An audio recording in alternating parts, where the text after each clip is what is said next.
Hello friend, Vikram technical में आपका एक बार फिर स्वागत है। ये लेक्चर 4 देखिए कि हम लोग प्लेन मिरर में देख लिए थे उसका इम्पोर्टेंस। आज हम लोग पढ़ने वाले हैं रिफ्रैक्शन ऑफ लाइट। देखिए रिफ्रैक्शन ऑफ लाइट क्या होता है समझेंगे।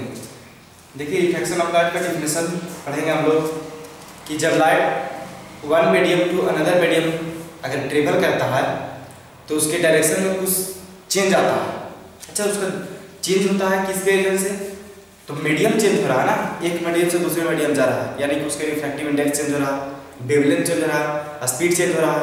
ठीक है, तो इसके कारण उसके डायरेक्शन में कुछ चेंज आ रहा है। इसी घटना को हम बोलते हैं रिफ्लेक्शन ऑफ लाइट। यानी कि इसका डेफिनेशन लिखे हैं, on propagation of light from one medium to another medium then it gets bend due to change in refractive index wavelength speed called the reflection of light. यानी कि जब light one medium to another medium travel करता है तो उसकी refractive index wavelength और speed में change होने के कारण उसमें कुछ ना कुछ क्या होता है, उसके डायरेक्शन में कुछ ना कुछ मतलब चेंज होता है।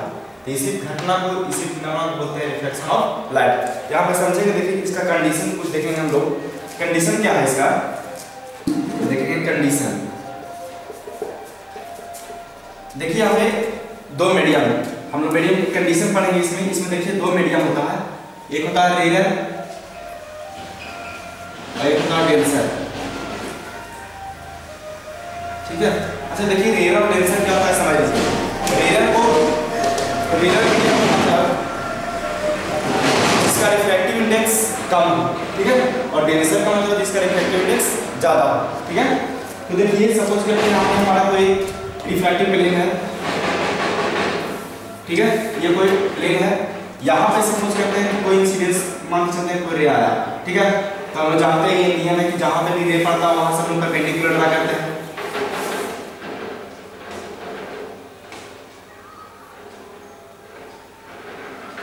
ठीक है, जहाँ पे भी लाइट पड़ा वहां से क्या करते हैं परपेंडिकुलर, यहाँ से लाइट आया। ठीक है, तो परपेंडिकुलर और इंसिडेंस रे के बीच में जो एंगल बनता है उसे बोलते हैं इंसिडेंस एंगल। ठीक है, यहाँ पे आई से अब क्या होता है कि जब रेयर टू डेंसर जाता है, यानी कि कम रिफ्रैक्टिव इंडेक्स से ज्यादा अधिक रिफ्रैक्टिव इंडेक्स में, तो क्या होता है ना कि जब रेयर टू डेंसर ट्रेवल करता है लाइट तो क्या होता है नॉर्मल की ओर सर जाता है, मतलब नॉर्मल की ओर ये मुड़ जाता है लाइट। जो रिफ्रैक्टिव रे है वो क्या है, नॉर्मल की ओर मुड़ जाता है। ठीक है, यानी कि जब रेयर टू डेंसर ट्रेवल करता है लाइट तो क्या होता है नॉर्मल की ओर सर जाता है। ठीक है, तो यहाँ पे जो भी रिफ्रैक्टिव रे और ये नॉर्मल के बीच में जो एंगल बनता है उसे क्या बोलते हैं हम लोग, आर। ठीक है, यहाँ पे यानी कि रिफ्रैक्टिव एंगल आर। ठीक है, तो यहाँ इस केस में क्या देख रहे हैं कि एंगल आई जो है ना वो ग्रेटर है क्या से, आर से। नहीं देख रहे हैं कि ये जो जितना एंगल से आ रहा था क्या रहा था, नॉर्मल की ओर सर गया। ठीक है, कब, जब रेयर टू डेंसर ट्रेवल किया तब। ठीक है, इसको जाना चाहिए था इस तरह से, बट क्या हुआ नॉर्मल की ओर सट गया थोड़ा सा। ठीक है ना, यानी कि इस रेयर टू डेंसर जब ट्रेवल करेगा तो क्या होगा नॉर्मल की ओर, यानी कि नॉर्मल की ओर आएगा। ठीक है, यानी कि इस केस में क्या होगा, हमारा जो आई जो होगा ग्रेटर देन आर। नेक्स्ट कि अगर लाइट हमारा सपोज करते हैं कि डेंसर से ऊपर, अब इस बार मान लेते हैं ऊपर डेंसर और नीचे मान लेते हैं रेयर। ठीक है, तो जब यहाँ पे सपोज करते हैं कि कोई लाइट रे आया, हम लोग का नियम है कि जहाँ पे भी लाइट रे पड़ता है वहां से नॉर्मल ड्रा करते हैं। ठीक है, तो इसका जब rare denser to rare medium आएगा तो लाइट जो है ना नॉर्मल से दूर हो जाता है, अवे फ्रॉम द नॉर्मल। तो यहाँ पे देख रहे हैं कि इंसिडेंस रे और नॉर्मल के बीच में आई, इसको बोलते हैं इंसिडेंस एंगल आई। और यहाँ पे क्या होगा कि देखा रिफ्रैक्टिव रे और ये नॉर्मल के बीच में से आर। तो इस केस में क्या देखना है ना कि आई जो है लेस देन आर से हो जा रहा है, क्योंकि नॉर्मल से दूर हट रहा है ना तो एंगल बढ़ जाएगा। ठीक है, तो हम लोग समझेंगे इसका कंडीशन दो है। देखिए इसका कंडीशन की जब रेयर टू डेंसर ट्रेवल करेगा तो नॉर्मल की ओर, ठीक है, सट जाएगा, और जब डेंसर टू रेयर जाएगा तो नॉर्मल से दूर हटेगा। ठीक है, ये वो रिफ्रैक्शन ऑफ लाइट। अब इसका लॉ पढ़ेंगे हम लोग, देखेंगे नेक्स्ट लॉ।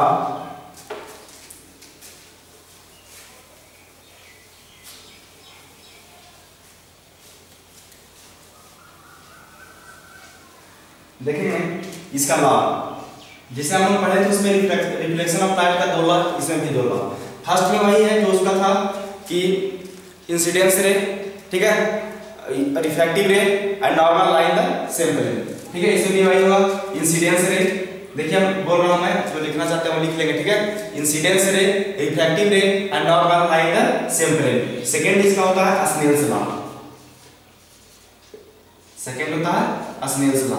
ठीक है, स्नेल्स लॉ क्या होता है, साइन आई बटा sin r is equal to μ2 बटा μ1।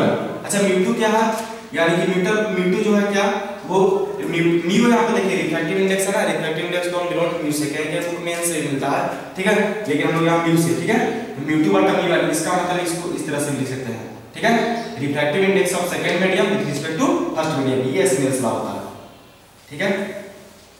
यहाँ पे दो लॉ हम लोग पढ़े हैं रिफ्रैक्शन ऑफ लाइट। देखिए इसके बाद रिफ्रैक्शन ऑफ लाइट के बाद हम लोग का टॉपिक जो है सेमेस्टर में क्वेश्चन यहाँ से इसके अंदर ज़्यादा डिटेल दिया नहीं है, बट यही दिया है रिफ्रैक्शन ऑफ लाइट और इसका लॉ, ठीक है। तो यहाँ के बाद हम लोग नेक्स्ट करेंगे इसमें एक और इम्पोर्टेंट चीज, जैसे मैं रिफ्लेक्शन ऑफ लाइट में पढ़ाया था कि जब रिफ्लेक्शन के दौरान क्या चेंज, कौन सा फिजिकल क्वांटिटी चेंज कर रहा था और कौन सा चेंज नहीं कर रहा था, उसी प्रकार से इसमें क्या होगा ड्यूरिंग रिफ्लेक्शन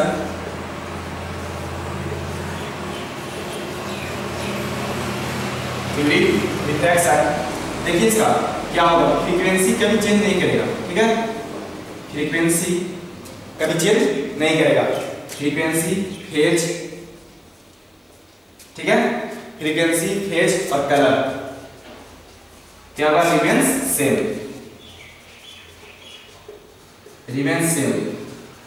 ठीक है।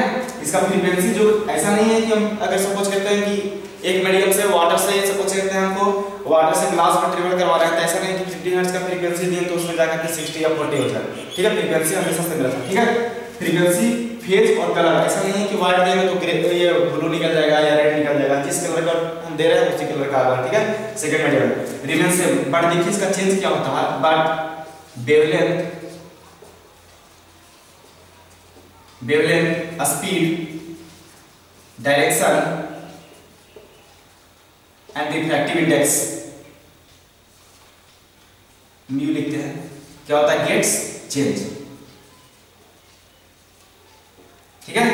क्या होता है उसका speed, direction, refractive index, wavelength और हमारा एम्पलीट्यूड एंड इंटेंसिटी ये भी चेंज कर जाता है, ठीक है। तो देखिए ये चीज याद रखेंगे, ये इंपॉर्टेंट ऑब्जेक्टिव यहां से बनता है, ठीक है। ये रिफ्लेक्शन ऑफ लाइट रहा है, इसका दो लॉ और क्या फिजिकल क्वांटिटी कौन सा चेंज रहता है पता है और कौन चेंज नहीं होता है, ठीक है। नेक्स्ट इसके बाद हम लोग देखेंगे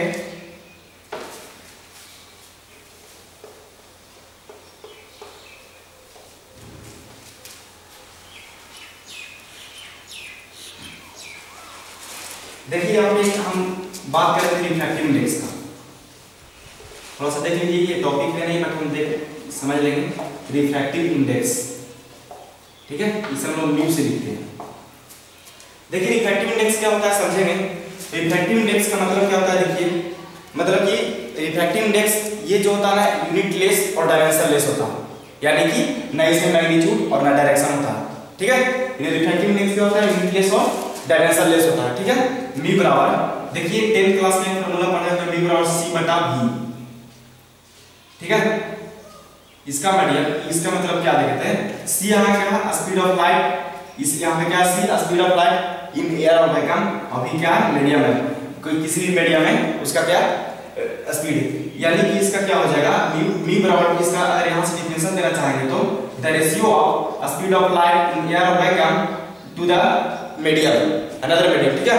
मतलब कि प्रकाश में निर्वात में प्रकाश की चाल बटा किसी माध्यम में प्रकाश की चाल के रेशियो को क्या बोलते हैं रिफ्रैक्टिव इंडेक्स। ये जो होता है ना यूनिट लेस और डायमेंशन लेस, ठीक है। तो ये न तो स्केलर और न वेक्टर क्वांटिटी है, ये टेंसर क्वांटिटी होता है, ठीक है, एक टेंसर क्वांटिटी होता है, ठीक है। ये भी उसी तरह से रिफ्रैक्टिव इंडेक्स कौन सा क्वांटिटी है टेंसर क्वांटिटी, ठीक है। देखेंगे यहां से एक और हम रिलेशन फ्रीक्वेंसी और वेवलेंथ में इक्वेशन देखेंगे हम लोग। Frequency is equal to formula होता है c बटा लैम्डा, यानी कि एक पढ़ेंगे फ्रीक्वेंसी को न्यू से लिखते हैं, देखिए इस तरह का न्यू लिखा था, ठीक है, न्यू से न्यू बराबर c बटा लैम्डा, ठीक है। इसको न्यू पढ़ते हैं, न्यू बराबर c बटा लैम्डा, c क्या है जानते हैं speed of light in air vacuum, lambda क्या है वेवलेंथ, तो यहां से भी न्यू निकल कर मिल जाता है, ठीक है। देखिए रिफ्रैक्टिव इंडेक्स, अब रिफ्रैक्टिव इंडेक्स की बात करें हम यहां पे, तो रिफ्रैक्टिव इंडेक्स हम लोग का दो तरह का होगा, एक एब्सोल्यूट रिफ्रैक्टिव इंडेक्स और एक रिलेटिव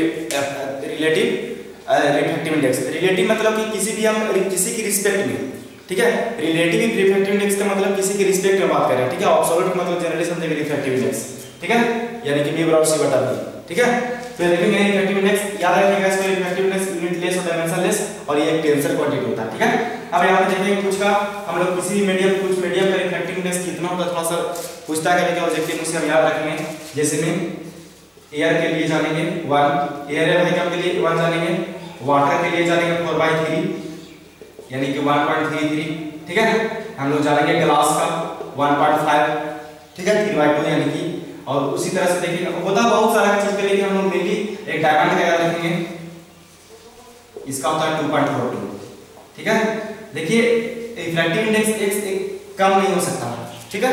रिफ्रैक्टिव इंडेक्स का मान 1 से जनरली कम नहीं होता, ठीक है। जब भी होता है 1 से ग्रेटर या 1 के बराबर। एयर वैक्यूम का बात बोले तो 1 और बाकी म्यू वाटर का 4/3 या 1.33, म्यू जी मतलब ग्लास का बात बोले तो 1.5 एंड ये जो डायमंड का होता है 2.42, ठीक है। कुछ क्वांटिटी है याद रखेंगे हम लोग, पूछता है जनरली। देखिए एक और ऑब्जेक्टिव यहां से न्यूमेरिकल इस तरह से पूछता है, जैसे हम बात करें mu G W into mu W G is equal to 1। देखिए कैसे होता है सर।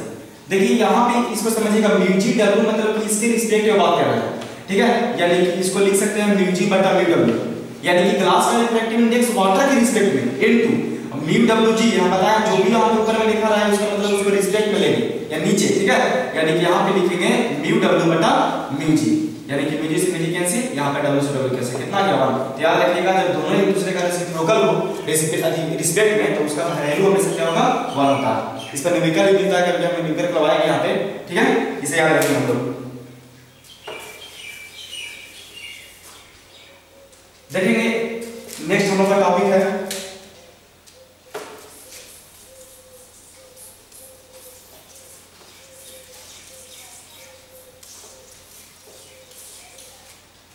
देखिए नेक्स्ट हम लोग का टॉपिक है क्रिटिकल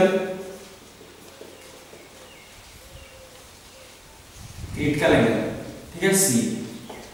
देखिए क्रिटिकल एंगल क्या होता है कि जब हम लोग लाइट को डेंसर टू रेयर ट्रेवल करवाते हैं तो क्या होगा, नॉर्मल से क्या डेंसर टू रेयर करवाते हैं, नॉर्मल से दूर हटता है, ठीक है। सपोज करते हैं कोई हमारी एक बाउंड्री है जो दो मीडियम को बीच को सेपरेट कर रहा है, ठीक है।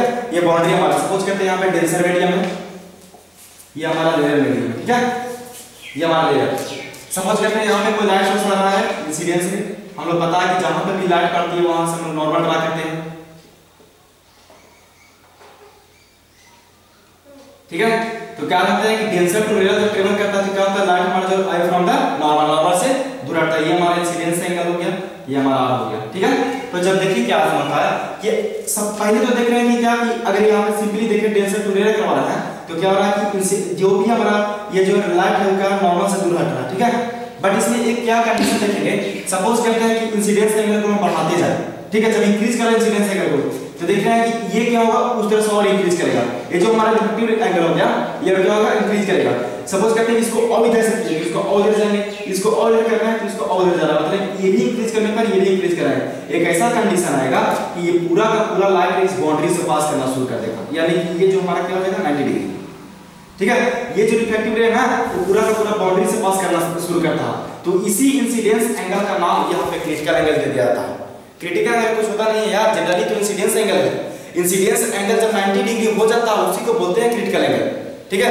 यानी कि यार इसमें लिखेंगे ऑन प्रोपगेशन ऑफ, देखिए मैं बोल देता हूं, लिख लीजिए।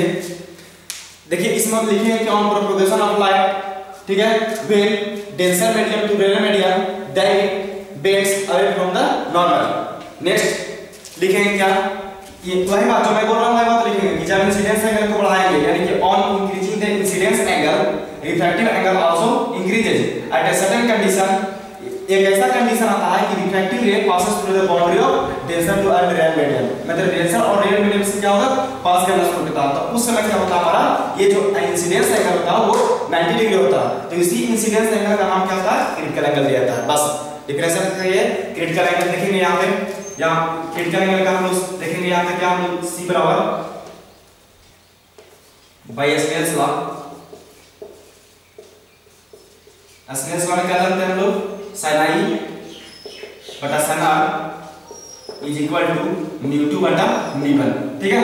अच्छा μ2 बटा μ1 यहाँ पे μ2 मान के चलते हैं, यहाँ पे μd है, मैं डेंस या रेयर μ1 और यहाँ पे μd मान लेते हैं इसको सेकंड मीडियम को, ठीक है। वन सेकंड को माना है रेयर तो फर्स्ट वाला का माना है डेंसर, ठीक है। तो यहाँ पे देखेंगे अगर क्रॉस मल्टीप्लिकेशन किए sin i अच्छा यहाँ पे देख रहे हैं साइन आर में है, तो साइन आई जब आर 90 डिग्री हो जा रहा है, ठीक है, जब आर 90 डिग्री हो जा रहा है तो उसी आई को हम सी दे रहे हैं। जब ये आर हमारा जो है ना बाउंड्री से पास करना शुरू कर जा रहा है तो उसी आर को हम उसी इंसिडेंस एंगल को हम क्रिटिकल एंगल दे रहे हैं, ठीक, सी। तो यहाँ पे हो जाएगा क्या, μ1 बटा μd। अब इसका साइन 90 हमारा वन जब वन करेंगे तो यहाँ से हो जाएगा, यानी कि यहाँ पे हो जाएगा साइन सी इक्वल टू क्या हो जाएगा, μ1 बटा μd, ठीक है। अच्छा यहाँ पे साइन सी, अब यहाँ पे सी बराबर निकालेंगे तो साइन इनवर्स μ1 बटा μd, ये हमारा क्रिटिकल एंगल का फॉर्मूला निकलता है। देखिए अब ये μ1 बटा μd पे डेंसर और एयर, अब यहाँ पे बात की है कि हम सपोज करते हैं रेयर मीडियम के रूप में अगर वाटर यहाँ पे एयर को ले लिया जाए, ठीक है, अगर रेयर मीडियम के रूप में अगर हम एयर को ले लिए तो यहाँ से एयर के लिए क्या होता है, रिफ्रैक्टिव इंडेक्स 1, तो यहाँ पे सी बराबर फॉर्मूला निकल के आएगा sin इनवर्स 1 बटा μ, ठीक है, यहाँ पे μ बदल क्या μd, ठीक है ना। ये क्या 1 बटा μd होगा जब हम लोग रेयर मीडियम के रूप में अगर हम एयर को लेंगे या वैक्यूम को लेंगे तब, ठीक है, अदरवाइज किसी भी मीडियम को लेंगे तो हमारा सी बराबर sin इनवर्स μ1 बटा μd, ये हमारा क्रिटिकल एंगल का डिफरेंशियल फॉर्मूला होता है, ठीक है। तो यहाँ देखेंगे इतना क्रिटिकल एंगल का डिफरेंशियल पूछता है सेमेस्टर में, एग्जाम में जनरली पूछता है, और ये हम डेरिवेशन कर देंगे, ठीक है। इतना याद रखिए, इसका न्यूमेरिकल का ये पूछ देता है, ठीक है। किसी मीडियम का एक मीडियम का रिफ्रैक्टिव इंडेक्स दे देगा और हमारा एंगल दे देगा, ठीक है, तो वहां से पूछेगा हमारा सी बराबर md, किसी भी एक मीडियम का रिफ्रैक्टिव इंडेक्स पूछ सकता है, ठीक है दोस्त। अब नेक्स्ट वीडियो में आज का क्लास इतना ही था, सो थैंक्स।